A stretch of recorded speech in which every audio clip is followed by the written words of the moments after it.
माजी खासदार विनायक राऊतांसह कुटुंबांविरोधात गुन्हा दाखल. जादूटोना विरोधी कायद्याअंतर्गत गुन्हा दाखल. विनायक राऊत यांची सून गिरिजा राऊतांकडून गुन्हा दाखल.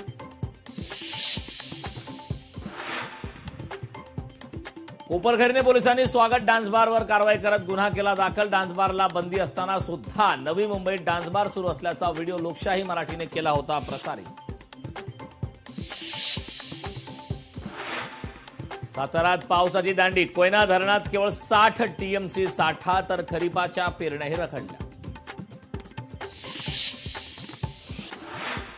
शरद पवारांची राष्ट्रवादी एनडीएला पाठिंबा देणार. पुढील 8 दिवसात दिल्लीत महत्वाचा निर्णय घेतला जाणार असल्याची सूत्रांची माहिती.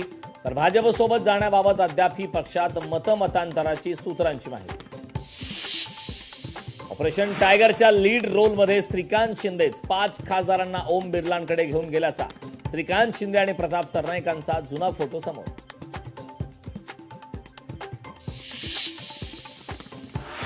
दिवे घाटात गेल्या 5 तासांपासून होती वाहतूक कोंडी. पुण्याकडे जाणारी शेकडो वाहनं अडकली.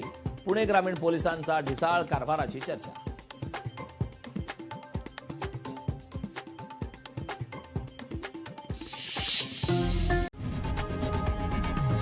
लोकशाही मराठी ऐका, पहा, जागरूक रहा.